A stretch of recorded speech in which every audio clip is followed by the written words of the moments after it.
sore ini DPD Projo bermaksud mengumumkan progres ya, dari pilkada yang dilakukan oleh seluruh DPD dan DPC Projo di seluruh Indonesia ya.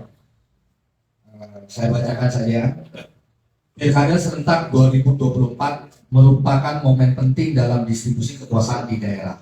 Kami merasa perlu untuk memastikan keterpilihan calon kepala daerah guna memastikan keberlanjutan pembangunan di daerah yang pro rakyat. DPD Projo menganggap penting keterpilihan kepala daerah yang sejalan dengan pemerintahan terpilih Prabowo Gibran. Oleh karena itu, DPD Projo akan mendukung dan memenangkan calon-calon kepala daerah yang selaras pada cita-cita Indonesia Emas 2045. Seperti yang telah diumumkan sebelumnya, saat ini terus berlangsung proses pemetaan dan komunikasi politik yang intensif oleh seluruh DPD dan DPC Projo di seluruh wilayah Indonesia. Komunikasi politik tidak hanya dengan para calon yang beraspirasi menjadi kepala daerah, namun juga dengan para pengurus partai politik koalisi Indonesia Maju di daerah. Proses ini disupervisi dan dibantu oleh para koordinator regional Des Pilkada DPP Projo.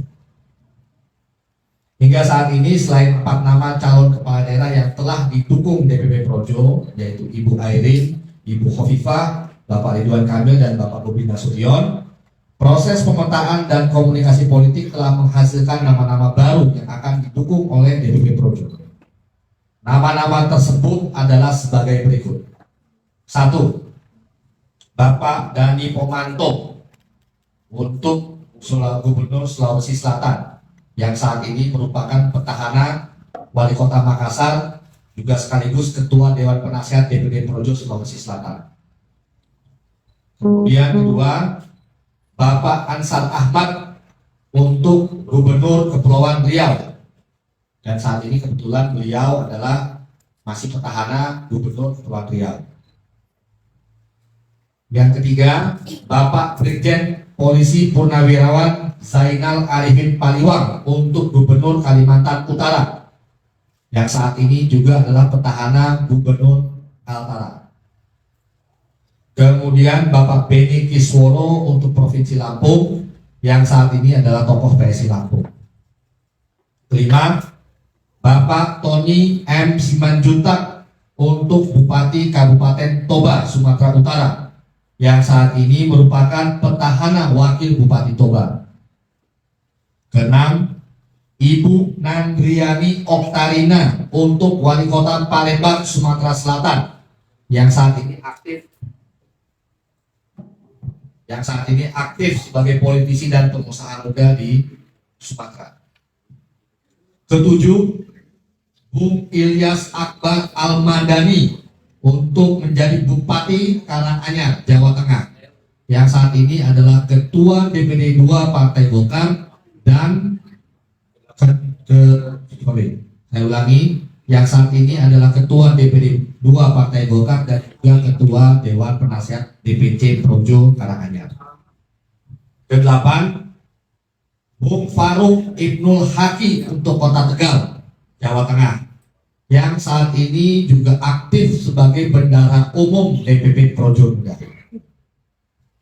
Des Pilkada DPP Projo akan memastikan semua potensi organisasi akan digerakkan untuk mendukung dan memenangkan semua nama calon di atas. Des Pilkada DPP Projo akan terus mendorong struktur Projo di daerah untuk terus melakukan komunikasi politik ke berbagai pihak. Prioritas Projo adalah menyelesaikan dukungan untuk calon-calon gubernur dan wakil gubernur serta calon wali kota dan calon bupati di wilayah-wilayah prioritas.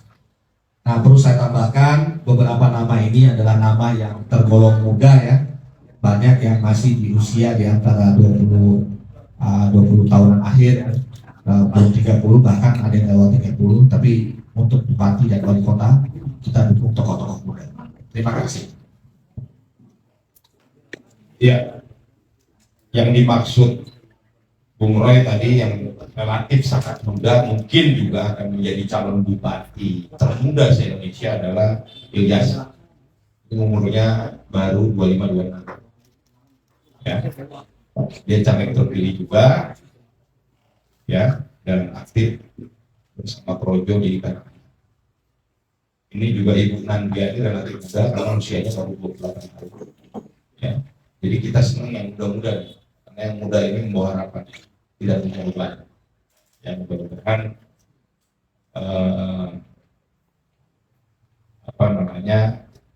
para pemimpin di daerah nanti bisa dihasilkan melalui pilkada serentak. Para kepala daerah terpilih bisa sejalan dengan pemerintahan terpilih Prabowo Gibran, sama-sama punya komitmen bagaimana mendorong Indonesia maju, Indonesia emas 2045.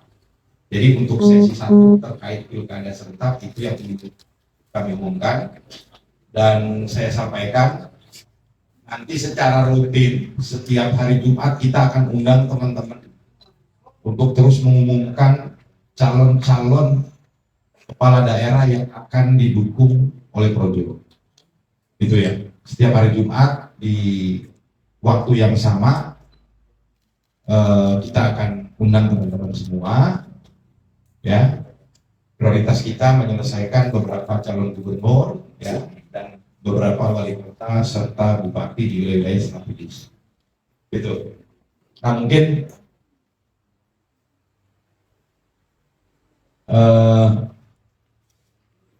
tambahan yang terakhir, sekali lagi mungkin ini juga pengulangan bahwa Projo memang bukan partai politik, ya.